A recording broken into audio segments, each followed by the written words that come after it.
अस्सलाम वालेकुम स्टूडेंट्स जी। तो स्टूडेंट्स एक्सरसाइज 10.1 हम लोग करें, जिसके क्वेश्चन नंबर 1 और 2 हम लोगों ने कर लिया था, जिनमें क्या पढ़ा था हम लोगों ने कि ग्राफ कैसे ड्रा करने हैं।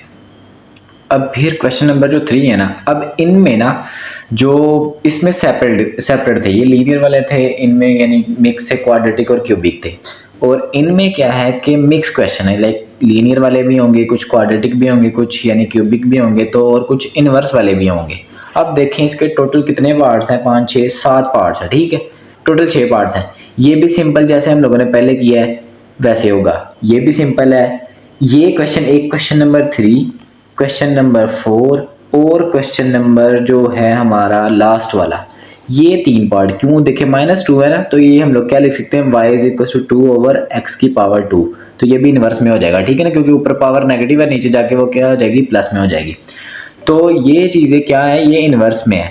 तो बाकी क्या है, बाकी सिंपल फॉर्म में है। बाकी यानी सोल्व करना आसान है, लेकिन ये थोड़ा, ये भी आसान है, मुश्किल नहीं है, लेकिन क्या है बस थोड़ा सा डिफरेंट है उनमें से। अब देखिए इनको पहले हम इनको सोल्व करेंगे जो सिंपल ही है, यानी ये तो वैसे ही सोल्व करेंगे जैसे ऑलरेडी किए हैं। अगर किसी बच्चे ने पिछले लेक्चर नहीं देखे तो वो देखे, उनके लिए तो ये सोल्व करने बहुत ज़्यादा ईजी है।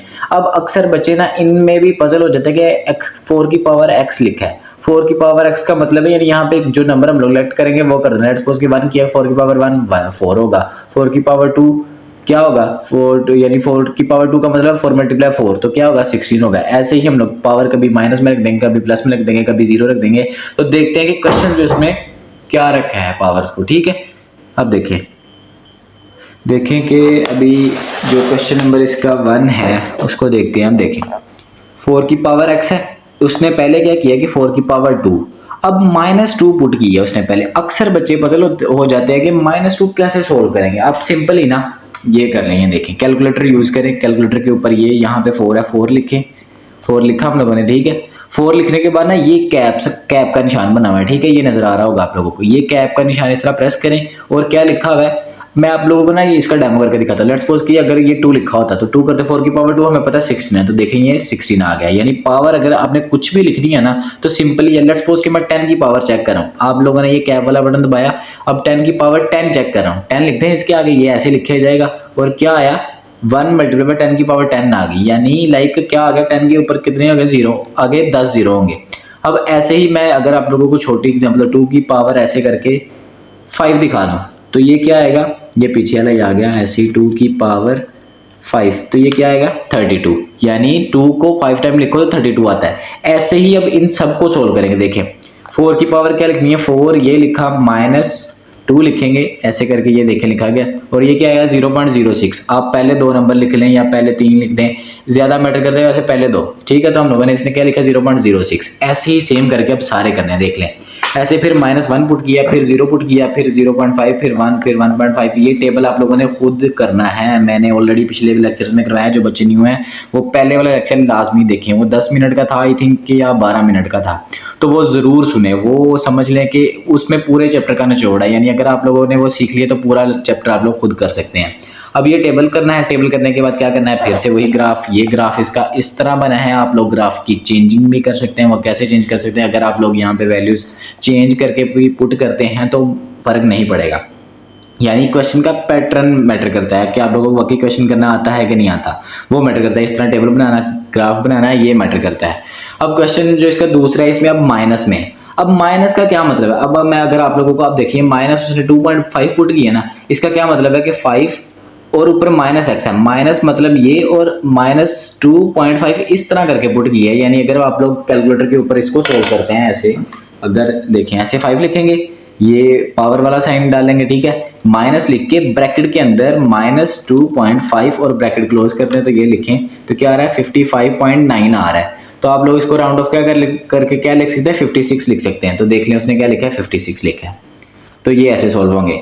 अब ऐसे ही उसने -2 पुट किया है, तो ये माइनस और ये वाले माइनस को मिक्स नहीं करना, ठीक है ना। ये फिर दोबारा डबल माइनस आएंगे, तो ऐसे करके कैलकुलेटर की हेल्प से ही सारे सोल्व हो जाएंगे, ठीक है। अब फिर से ये टेबल बनेगा। टेबल कैसे बनना है आप लोगों ने बड़ी डिटेल में मैंने पीछे बताया, ठीक है, पहले लेक्चर में। आप लोग उसको जरूर सुने, मैं फिर कह रहा हूँ उसको जरूर सुने, क्योंकि वो बहुत ज़्यादा इंपॉर्टेंट लेक्चर है, ठीक है। अब देखें ये करने के बाद फिर इसके अकॉर्डिंगली ग्राफ बनाएंगे। ग्राफ कैसे बनाने हैं, ग्राफ बनाना फिर कह रहा हूँ कि उसमें लेक्चर में बताया गया, ठीक है। ऐसे ही 3 वाले को भी बाद में देखते हैं, ये 4 वाले को भी बाद में देखते हैं। और जो 5 वाला है, अब देखिए 5 वाला भी सिंपल है, ठीक है। इसमें भी क्या है 1/2 आप सिंपली क्या कर सकते हैं, इसको अंडर रूट कर देंगे। अब अंडर रूट करके वैल्यूज पुट कर देने हैं, पहले 0 की है 0, इसको अंडर रूट करेंगे तो 0 आ जाएगा, 1 का अंडर रूट करेंगे तो 1 आ जाएगा, 4 का अंडर रूट 2 आ जाएगा, 9 का अंडर रूट 3 आ जाएगा, 16 का अंडर रूट 4 आ जाएगा, 25 का अंडर रूट 5 आ जाएगा, 36 का 6 आ जाएगा। तो ये हमारे पास क्या वैल्यूज मिली, 0 0 1 1 4 2 9 3 16 4 25 5 36 और 6। अब उसने ना जानबूझ के ऐसे नंबर लिए हैं ताकि हमारे पास ये छोटी वैल्यूज आ सके, ठीक है। तो ये पेयर बन गया हमारे पास। देन इसके बाद ये क्या बनेगा इसका, ये देख लें यहाँ पे उसने जो बनाया, क्या नाम है इसका, ग्राफ बनाया, ये 4 4 के गैप से बनाया, 0 4 8 12 16 20 और कहाँ तक जा रहा है, 36 तक जा रहा है। क्यों, क्योंकि हमें 36 लास्ट वैल्यू चाहिए थी। अब उसके अकॉर्डिंगली उसने पॉइंट लगाए और एंड पे जाके एक लाइन लगा दी, ठीक है, सेम उन सब के ऊपर, पॉइंट के ऊपर।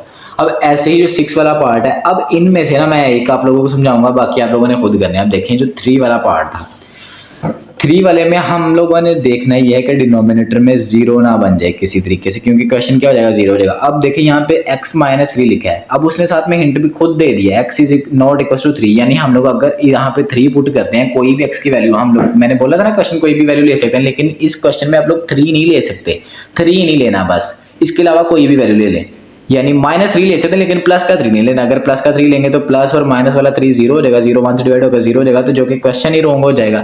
इस वजह से हम लोगों ने यहाँ पे क्या करना है कि 3 नहीं लेना, बाकी जो मर्जी ले। उसने देखे फिर क्या किया कि -3 लिया, -2 -1 लिया, 0 1 2 3 4 और 5। अब ना आपने इन ये टेबल तो आप लोग बना लेंगे, ये बड़ा इजी था, ठीक है। अब इस इनवर्स वाले में, यानी जो ओवर की फॉर्म वाले, इनमें क्या होगा कि 2 लाइनें लगेंगी। जिस तरह ग्राफ की ये एक लाइन लगी है ना, देखें ये वाली ग्राफ की एक लाइन लगी है, इस तरह इनमें क्या करनी है कि 2 लाइन लगेंगी। अब देखें उसने अगर देखें डिनोमिनेटर में क्या है 3 है, इसका मतलब यानी इसमें क्या होगा कि 3 के ऊपर लाइन लगा दें, इस तरह। ये देखें ये ग्राफ के ऊपर है, उसने 3 के ऊपर लाइन लगा दी, यानी इसके ऊपर 2 लाइन लगेंगी। कुछ पॉइंट्स यहाँ पे आ रहे होंगे, कुछ पॉइंट्स इधर आ रहे होंगे, यानी ये पॉइंट आपस में मीट नहीं करेंगे। ये लाइन है ना, ये इस तरह जाएगी, क्यों, क्योंकि यहाँ पे आके तो ये 0 हो जाएगा, तो ये 0 नहीं होना चाहिए ये वाली, ठीक है ना। ये यहाँ पे लगेगी हमेशा, याद, बस ये चीज याद रख लेंगे। अगर तो ये ओवर में है ना, तो इसकी 2 लाइनें लगनी है, ठीक है ना, यानी 2 लाइनें। जिस तरह सब बाकी क्वेश्चंस में तो एक एक लाइन लग रही है, तो इसमें क्या लगनी है, 2 लाइनें लगनी है। और यहाँ पे डिफरेंस किसका आ जाएगा, जो डिनोमिनेटर में इसमें लाइन है ना, उसके ऊपर लाइन लगा दे। डिनोमिनेटर में क्या लिखा है, 3 लिखा है, आप 3 के ऊपर ऐसे लाइन लगाएं और इसके हिसाब से एक इधर लग जाएगी और एक इधर क्या लाइन लग जाएगी। ऐसे ही अगर आप लोग अगला पार्ट देखते हैं, इसमें देखें x क्या है, x सिर्फ डिनोमिनेटर में x है, यानी हमें डिनोमिनेटर में क्या नहीं चाहिए, 0 नहीं चाहिए, क्योंकि सारा डिवाइड होगा 0 से, तो सारा 0 हो जाएगा। अब हमने क्या करना है, 0 के ऊपर लाइन लगा देनी है और उससे एक इस तरफ बनेगा ग्राफ और एक इस तरफ बनेगा। अब देख लें ग्राफ, ये टेबल तो आप लोग खुद बना लेंगे, ठीक है, लेकिन जो टेबल, अब देख लें एक दफा इसे, एक नजर इसको देख लीजिएगा, फिर आगे मूव करिएगा। देख लें मैंने यहाँ पे आप लोगों को शो करवा दिया। मैं फिर कह रहा हूँ कि आप लोग खुद से भी लाइन ये जो ना वैल्यूज ले सकते हैं, ठीक है। अब देख लें ये 0 के ऊपर उसने खुद लाइन तो लगाई नहीं, क्योंकि 0 के ऑलरेडी लाइन लगी होती है, तो एक लाइन इधर लगी, एक लाइन इधर लगी, यानी ये हमें डिफरेंशिएट करके बताते हैं कि हाँ यहाँ पे 0 हो रहे हैं और बाकी जो अलग अलग लाइनें लग रही हैं वो इधर लग रही है और इधर लग रही है। ये लाइन यहाँ पे चलती जाएगी अगर जितने भी पॉइंट लेंगे, और ये लाइन इसके साथ, लेकिन कभी भी इसके साथ ऊपर नहीं आएगी, और ये वाली लाइन कभी इसके ऊपर नहीं आएगी, ठीक है। तो ये डिफरेंस है। अब ऐसे ही जो इसका लास्ट पार्ट है उसमें भी सेम यही सीन है, ठीक है। अब देख लें इसका -2 था, x की पावर 2 मतलब, यानी यहाँ पे x जो भी पुट करेंगे उसकी पावर 2 कर देंगे और फिर डिवाइड करवा देंगे, जो आंसर आएंगे ऐसे करके ये टेबल बनेगा, ये जो इसने बनाया है। और फिर से क्या बनेगा, x में क्या नहीं होना चाहिए, 0 नहीं होना चाहिए, यानी 0 के एक इस तरफ बनेगा, एक इस तरफ बनेगा। तो ये देख लें क्या डिफरेंस है, देख लें 0 की तरफ एक इधर बना और एक इधर बना। तो यहाँ पे हमारा क्वेश्चन नंबर 3 भी खत्म हो चुका है। किसी बच्चे को नहीं समझ आया तो वो दोबारा सुने, इंशाल्लाह समझ में आ जाएगा, लेकिन इससे पहले लेक्चर 1 को सुने। बहुत शुक्रिया, अल्लाह हाफिज़।